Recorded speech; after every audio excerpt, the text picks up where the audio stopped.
Oke, baiklah. Assalamualaikum warahmatullahi wabarakatuh. Baik teman-teman semuanya, bertemu lagi dengan saya Izul Ilmi. Nah, di sini pada kesempatan kali ini saya akan membahas tentang analisis data menurut Miles and Hubermans. Tentunya penjelasan saya kali ini untuk menyelesaikan tugas dari mata kuliah metodologi penelitian kuantitatif yang diampu oleh Ustadz Charis. Nah, oke. Sebelum kita melangkah lebih jauh untuk memahami tentang analisis data Miles and Hubermans, alangkah baiknya kita mereview kembali, mengingat-ingat kembali tentang pengertian dari analisis data tersebut. Nah, analisis data adalah suatu proses atau upaya pengolahan data menjadi informasi yang lebih relevan atau baru, sehingga karakteristik dari data yang dianalisis tersebut dapat memberikan pemahaman kepada seseorang dan dapat digunakan untuk menyelesaikan sebuah permasalahan yang sedang atau dihadapi oleh seorang peneliti khususnya. Kemudian, menurut Miles and Hubermans, jadi dalam analisis data itu ada 3 tahapan yang perlu dipelajari atau perlu diketahui. Nah, tahapan yang pertama yaitu reduksi data, kemudian tahapan yang kedua adalah penyajian data, dan tahapan yang ketiga adalah kesimpulan dan verifikasi data. Tidak membuang waktu, kita akan langsung masuk ke pembahasan tentang reduksi data. Nah, apa sih sebenarnya reduksi data itu? Reduksi data adalah bagian dari analisis data.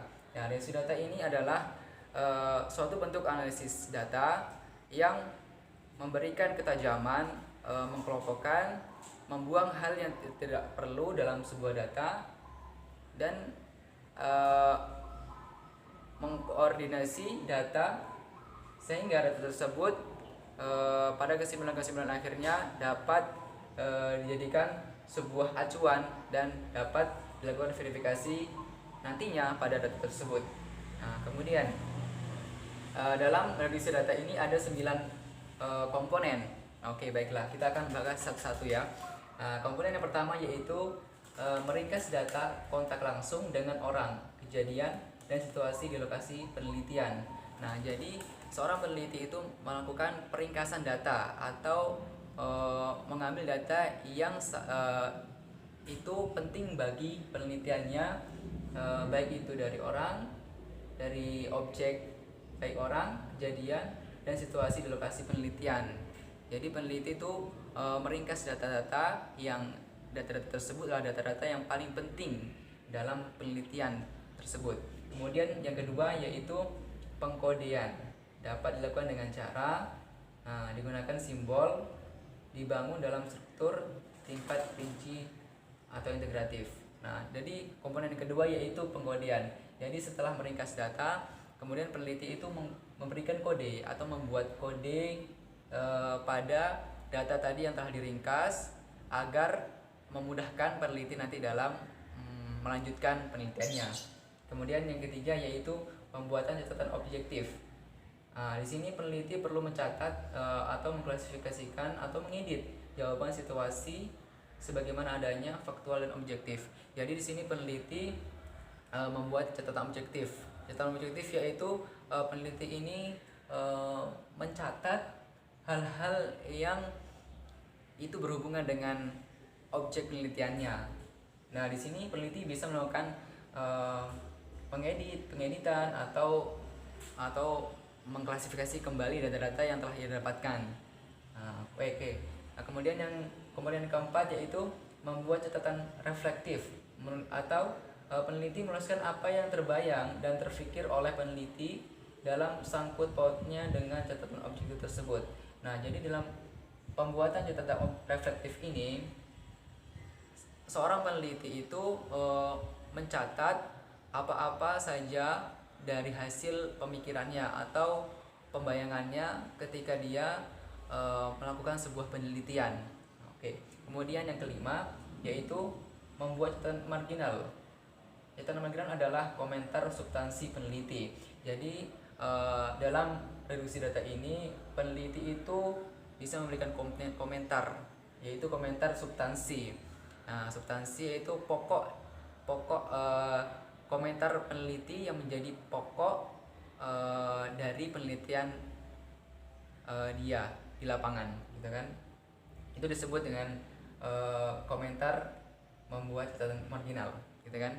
Kemudian komponen yang keenam yaitu penyiapan data, dapat dilakukan dengan pemberian label. Kemudian yang ketiga mempunyai format yang uniform dan sistem normalisasi, dan yang ketiga yaitu menggunakan angka indeks dengan sistem terorganisasi. Jadi komponen yang keenam yaitu menyiapkan data. Jadi peneliti itu menyiapkan data-data. Bagaimana caranya untuk menyiapkan data-data itu? Bisa dilakukan dengan pemberian label, kemudian mempunyai format, memberikan format maksudnya. Kemudian yang ketiga yaitu menggunakan angka indeks. Jadi ketiga cara ini untuk menyiapkan data adalah untuk memudahkan peneliti untuk menggunakan data tersebut ketika penelitian. Kemudian yang ketujuh, komponen yang ketujuh yaitu analisis data selama pengumpulan data merupakan pembuatan memo. Nah, di sini pada komponen yang ketujuh yaitu analisis data selama pengumpulan. Jadi peneliti ini menganalisis atau peneliti melakukan sebuah eksperimen, gitu kan, eksperimen terhadap data yang akan dia teliti. Jadi selama peneliti itu melakukan sebuah penelitian, maka peneliti tersebut melakukan analisis data. Nah, analisis data ini merupakan memo. Memo ini adalah teorisasi ide atau konseptualisasi ide. Jadi dari analisis data tersebut yang diambil dari proses pengumpulan data itu disebut sebuah memo, dan memo ini adalah yang nantinya akan menjadi konseptualisasi ide dari penelitian tersebut. Nah, kemudian yang komponen yang ke-8 yaitu analisis antar lokasi. Nah, di sini ada kemungkinan bahwa studi dilakukan pada lebih dari satu lokasi atau dilakukan oleh lebih satu staf peneliti. Jadi analisis lokasi ini dilakukan oleh peneliti apabila dia meneliti tidak dalam satu kondisi atau lapangan saja. Jadi ketika peneliti tersebut membutuhkan beberapa lokasi, nah, jadi dia melakukan ini analisis antar lokasi. Jadi setiap lokasi yang dijadikan sebuah objek penelitian, maka peneliti harus melakukan sebuah analisis terhadap lokasi tersebut. Nah, kemudian komponen terakhir yaitu pembuatan ringkasan sementara antar lokasi. Isinya lebih bersifat matrik tentang ada tidaknya data yang dicari pada setiap lokasi. Nah, jadi peneliti ini melakukan sebuah analisis, sebuah kesimpulan dari lokasi yang telah dia lakukan observasi, gitu kan. Kemudian peneliti tersebut mencari adakah hubungan atau objek yang dicari dari tujuan peneliti tersebut dari lokasi tersebut. Nah, jadi di komponen yang ke-9 ini adalah peneliti lebih mencari ada gak hubungan dari data yang ingin dia cari dengan lingkungan tersebut, dengan lokasi tersebut. Oke, itu tadi 9 komponen dari deduksi data. Kemudian kita lanjut ke tahap yang kedua yaitu penyajian data. Nah, penyajian data ini diarahkan agar dapat mendapatkan hasil deduksi terorganisasikan, tersusun dalam pola hubungan, sehingga makin mudah dipahami dan merencanakan kerja penelitian selanjutnya. Jadi dalam penyajian data ini peneliti harus benar-benar mengoptimalkan segala data yang telah dia dapatkan. Kemudian dalam penyajian data ini seorang peneliti harus benar-benar jelas dalam menyampaikan atau menyajikan data-datanya. Kemudian dalam analisis data manajemen Berman ini, dalam penyajian datanya itu ada 9 model penyajian data yang mereka simpulkan. Nah, model yang pertama yaitu untuk mendeskripsikan model penelitian, dapat berupa siogram, organigram, dan menyajikan peta geografis. Nah, di model yang pertama ini itu tujuannya untuk mendeskripsikan model penelitian. Jadi sebelumnya telah kita pada prediksi data kita menghasilkan sebuah model penelitian, dan dalam penyajian data ini kita akan membuat sebuah model yang menjelaskan tentang model penelitian yang sebelumnya. Nah, yaitu bisa berupa sosiogram, organigram, atau penyajian data geografis seperti itu. Kemudian model yang kedua yaitu dipakai untuk memantau komponen atau dimensi penelitian, yaitu dengan checklist matrik tabel 2 dimensi. Nah, model yang kedua ini digunakan untuk memantau komponen atau dimensi penelitian. Jadi pada model yang kedua ini adalah digunakan untuk memantau atau menganalisis data yang telah kita dapatkan, yaitu dengan cara checklist matrik atau tabel 2 dimensi. Kemudian model yang ketiga yaitu untuk mendeskripsikan perkembangan antar waktu.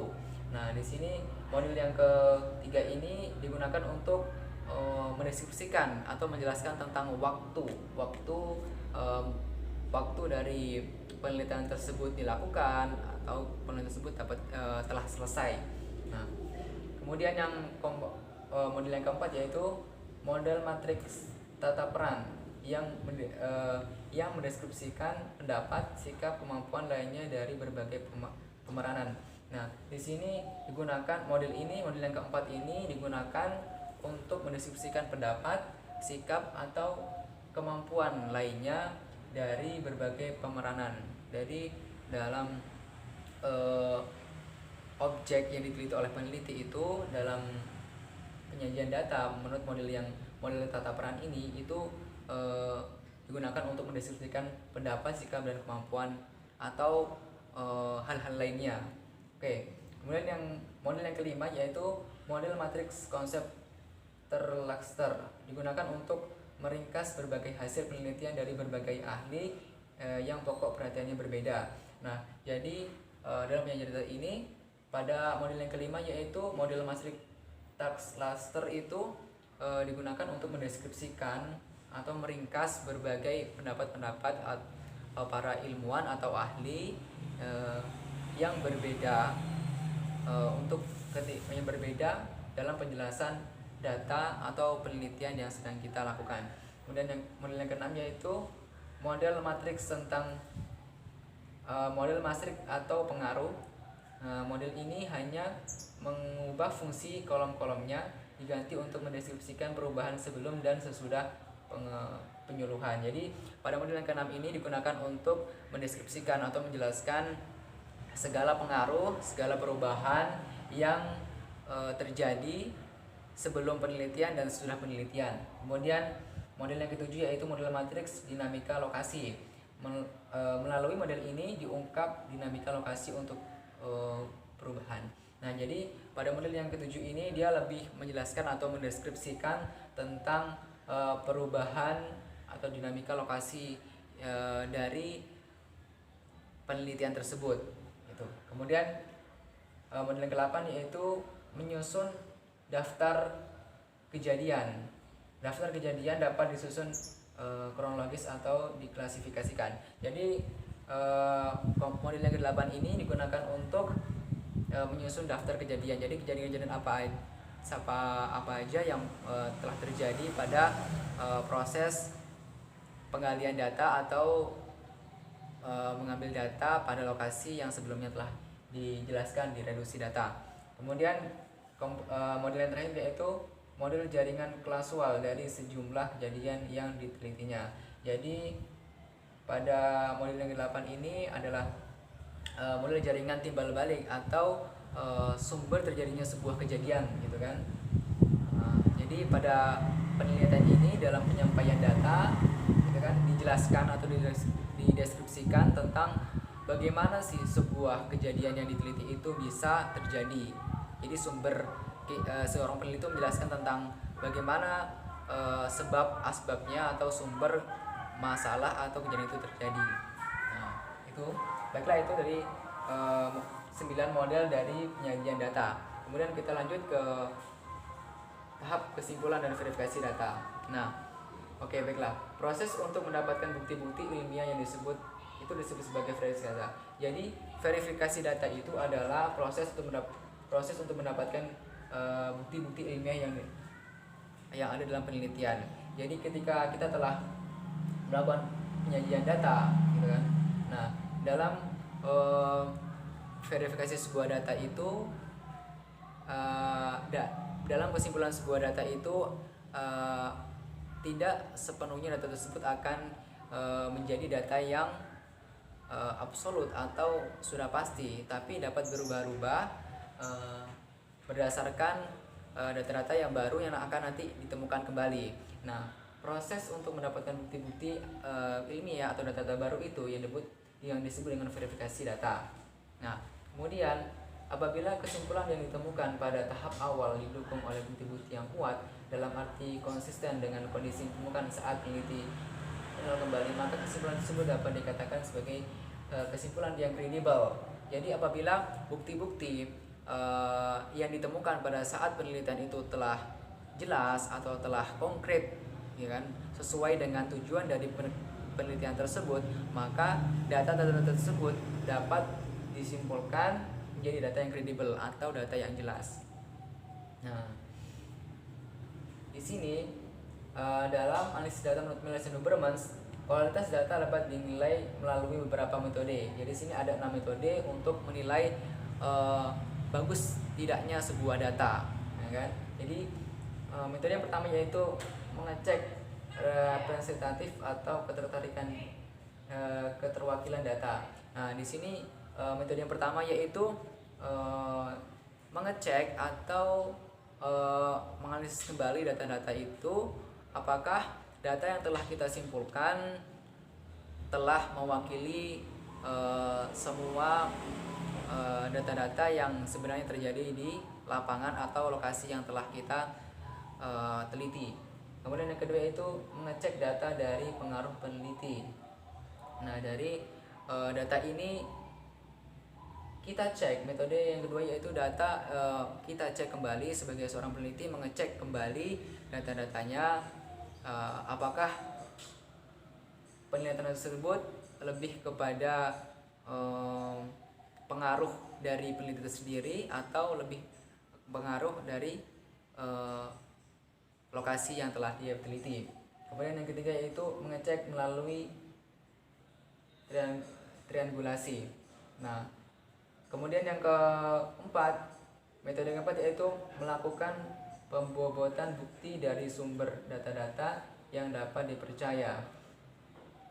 Nah, jadi dalam metode yang keempat ini peneliti melakukan sebuah pembobotan bukti. Jadi bukti-bukti yang telah ia dapatkan dilakukan sebuah pencarian kepada sumber-sumber data yang dapat dipercaya, sehingga itu data-data yang telah ia simpulkan dapat menjadi lebih absolut lagi atau lebih dipercaya lagi.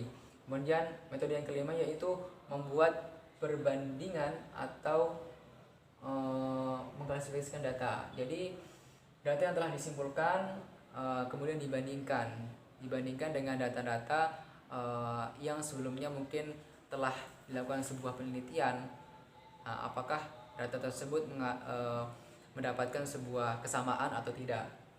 Kemudian yang keenam yaitu menggunakan kasus ekstrim yang direalisasi dengan data atau memakai data negatif.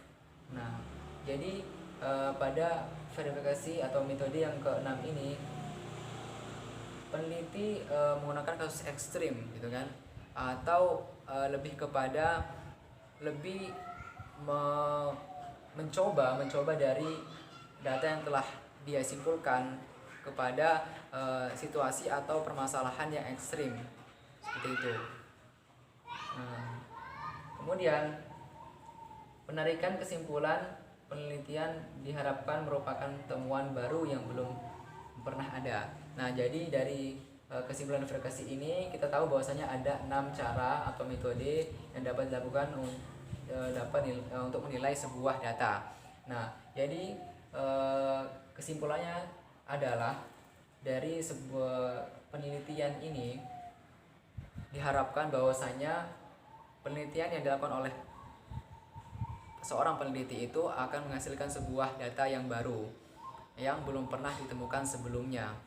Nah, jadi kesimpulan akhirnya adalah dari analis data Miles Liberman ini, kedua ilmuwan ini memberikan kita uh, sebuah gambaran atau sebuah ilmu tentang bagaimana caranya kita menulis sebuah data dengan 3 tahapan ini yang telah kita jelaskan tadi sebelumnya. Oke, baiklah, mungkin hanya itu yang dapat saya sampaikan. Kurang lebihnya mohon dimaafkan. Assalamualaikum warahmatullahi wabarakatuh.